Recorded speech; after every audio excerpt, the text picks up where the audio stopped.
আল্লাহ তাআলা বলে, আমি জানি তোমরা বান্দারা দুনিয়াতে যাওয়ার পরে গুনাহে জর্জরিত হয়ে যাইবা। আমি রব্বুল আলামিন তোমাদেরকে সতর্ক করার জন্য বলে দিলাম, আল্লাযী খলাকাল মাউতা ওয়াল হায়াতা। খুব খেয়াল করার বিষয়, আয়াতের অংশের মধ্যে আল্লাহ তাআলা আগে বলতেছেন মাউতা ওয়াল হায়াতা, অর্থাৎ মৃত্যুর কথাটা আগে বলতেছে, হায়াতের কথা পরে বলতেছে। আমাদের যুক্তিতে ধরার কথা, মৃত্যুর কথা তো আগে আসার কথা নয়, মৃত্যু তো পরে আগে হায়াত। কিন্তু রব্বুল আলামিন আমাকে আপনাকে স্মরণ করে দিলেন আগে হায়াত তারপরে মৃত্যু, এমন নয়। বরং কোরআন পাকে বলা হচ্ছে আল্লাযী খলাকাল মাউতা, আগে মৃত্যুর চিন্তা করো তারপর হায়াতের ফিকির। কিন্তু আমরা দুনিয়াতে আসার পরে আমরা মৃত্যুর চিন্তা ভুলে গেছি, মৃত্যুর চিন্তা করি না। আজকের আয়াতের তাফসীর থেকে আমাদের শিক্ষা হলো, মৃত্যুর কথা যেহেতু রব্বুল আলামিন আগে বলেছে, এই জন্য মৃত্যুর কথা যখন আমাদের আপনার মনে পড়বে, স্মরণে আসবে, তখন হায়াতের জিন্দেগিটা আমলে কাটানোর জন্য রব্বুল আলামিনের পক্ষ থেকে আমার আপনার অন্তরের মধ্যে ভয় দিয়ে দিয়ে বলি সুবহানাল্লাহ। এই জন্য রব্বুল আলামিনের ইঙ্গিত হলো আগে মৃত্যুর কথা বলা মানে এই মৃত্যুর কথা ফিকির বেশি বেশি করা। কয় দিন বাঁচবো, কয় বছর বাঁচবো, এই সমস্ত কোনো ফিকিরের প্রয়োজন নাই। আল্লাহ তাআলা আমাকে এই কয় বছর পরে কি করবে, তখন কি করব, এইটা কেন করছেন, সেটা কেন করছেন, আল্লাহ তাআলার সৃষ্টি নিয়ে, আল্লাহ তাআলার সিদ্ধান্ত নিয়ে আমাদের ফিকির করার কোনো প্রয়োজন নাই। একটাই ফিকির, দুনিয়াতে যেহেতু আসছি মৃত্যুবরণ করতে হবে, এই মৃত্যুটা যেন এমন অবস্থায় হয়, এই মৃত্যুটা যেন এমন হয় যে মৃত্যুটাকে আল্লাহ তাআলা জান্নাতে মৃত্যু হিসেবে কবুল করবে বলে আমিন। এই জন্য আজকের পর থেকে আমাদের সতর্ক হতে হবে। যদিও আমরা ভুলে যাই, সতর্ক হওয়ার জন্য অনুরোধ করা। আগে মৃত্যুর কথা বলা হয়েছে।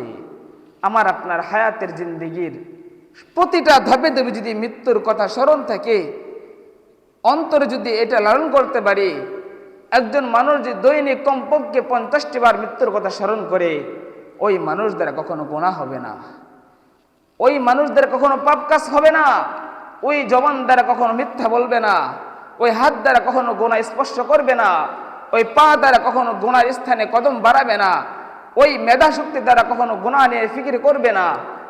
তার প্রতিটা কদমে কদমে আল্লাহ তাআলার ভয় ভীতি থাকবে। আর যখনই বান্দার মৃত্যুর কথা আগে স্মরণ থাকবে, ওই বান্দার হায়াতের জিন্দেগিটাও সুন্দর হয়ে যায় বলে সুবহানাল্লাহ। এই জন্য আমাদের সকলের ফিকির থাকতে হবে মৃত্যু নিয়ে।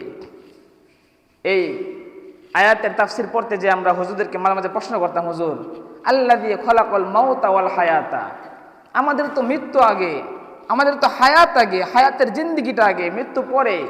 আমাদের ওস্তাদগণ আমাদেরকে পড়াইছেন, বুঝাইছেন, বান্দা ও ছাত্ররা আমার, যদিও আমার আপনার দৃষ্টিতে, আমার তোমার দৃষ্টিতে হায়াতের জিন্দেগিটা আমরা আগে গোছানোর চেষ্টা করি, কিন্তু মৃত্যুর জীবনটা যদি আমরা আগে গোছায় নেই, ওই হায়াতের জিন্দেগিটাই তো মৃত্যুর কথা ভাবতে ভাবতে চলে যাবে। গুনাহ করার সময় কোথায় বলেন? যখনই আমি আপনি মৃত্যু নিয়ে ফিকির করব, তখন গুনাহ করার মতো সুযোগ থাকবে না, সময় থাকবে না। এই জন্য সদা সর্বদা, সদা হালতে, সদা সর্ব অবস্থায় মৃত্যুর কথা স্মরণ করা। তবে সাহাবীদের জামানায় তাদের জীবনও গুনাহ হয়ে যাইত, কিছু ভুল হয়ে যাইত। কিতাবে আসছে, এক দরবেশ ছিল, তিনি বট গাছের নিচে বসে আছে, বট গাছের নিচে বসে আছে, হঠাৎ করে বিভিন্ন চিন্তা ফিকির করতেছে। আমার আপনার অনেক সময় মাথায় চিন্তা আসে যে আল্লাহ তাআলা এটা কেন করলো, এটা কেন বানাইলো, এটা স্বাভাবিক বিষয়। ওই দরবেশ ব্যক্তিরও চিন্তা ফিকির আসতেছে। তার চিন্তা ভাবনা হলো, আল্লাহ তাআলা সৃষ্টি তো নিখুঁত, সহজে বুঝে আসার কথা। তার চিন্তা ধরতেছে যে যেই গাছ যেমন তার ফল তেমনই হয়। তাল গাছ যেরকম, মোটামুটি তাল গাছের ফলগুলো একটা স্বাভাবিক থাকে, গাছের সাথে একটা মানসম্মত বোঝা যায়। যেই গাছটা যেমন তার ফুলটা গাছের সাথে মানসম্মত হয়, সুপারি গাছ যেমন ওই গাছের ফল হিসাবে একটা মানসম্মত আছে। বুজুর্গ দরবেশ বট গাছের নিচে বসে বসে ভাবতেছে, কিন্তু বট গাছ তো বিশাল বট গাছ, কিন্তু এই গাছের ফল তো ছোট ছোট গোটা, এটা তো তেমন কোনো বড় ফল দেখা যায় না, বোঝা যায় না। হঠাৎ করে এই ফিকির আসছে, আর মনে মনে বলতেছে, আল্লাহ আমি তো তোমার সৃষ্টির ভুল ধরতেছি না, আমার কেন জানি মনে হচ্ছে যে এত বড় বিশাল বট গাছ, কিন্তু এই গাছের ফল তো বিশাল বড় বড় থাকবে। একটা কাঁঠাল গাছ কত বড় কাঁঠাল আসে, লিচু গাছ আকার আকৃতি পাতার ধারণ সব ক্ষেত্রে মিলে একটা মানসম্মত, কিন্তু রব্বুল আলামিন বট গাছটা কেন জানি আমার মাথায় ধরে না। ও মুসলমান ভাইয়েরা আমার, এই কথা যখন ওই দরবেশ ব্যক্তি ফিকির করতেছে, এত বড় বট গাছ, এত বিশাল বড় বট গাছ, কিন্তু গাছের ফলগুলো দেখা যায় ছোট ছোট গোটার মতো, এমন চিন্তা ফিকির করা অবস্থায় হঠাৎ করে একটা বাতাস এসে ওই গাছ থেকে কয়েকটা গোটা তার মাথার উপরে নাকের উপরে পড়ে গেল। ওই গাছের গোটা নাকের উপরে পড়ার পরে হঠাৎ করে চমকে উঠছে, আর ভাবতেছে রব্বুল আলামিন তোমার কাছে আমি ক্ষমা চাই, আমাকে মাফ করে দাও। আজকে যদি আমার চিন্তা চেতনা অনুযায়ী এই বট গাছের মতো যদি ফলগুলো বিশাল বড় বড় হইতো, আর এই ফলগুলো যদি আমার নাকের ডগার মধ্যে পড়তো, আমার নাক ভেঙে যাইতো, আমি কতল হয়ে যাইতো, আমার অবস্থা খারাপ হয়ে যাইতো।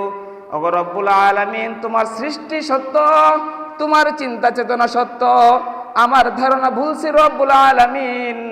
তোমার কুদরতি কদমে সেজদা দিয়ে বলি রব্বুল আলামিন আমার ভাবনাটা তুমি ক্ষমা করে দাও, বলি সুবহানাল্লাহ।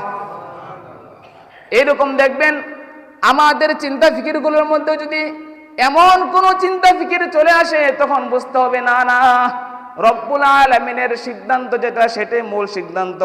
রব্বুল আলামিন যেইভাবে চাইছেন ওইভাবেই। এক বুজুর্গের কথা কিতাবে আসছে, লম্বা ঘটনা সেই দিকে বলবো না, শুধুমাত্র সামান্য একটা অবস্থান তুলে ধরবো। একজন আলেম ছিল, অনেক বড় কাহিনী অন্য একদিন বলবো ইনশাল্লাহ। একজন আলেমের মৃত্যুবরণ হয়ে গেছে। এসো কোরআনের আঙিনা, এসো শান্তির মোহনা, এসো কোরআনের আঙিনা।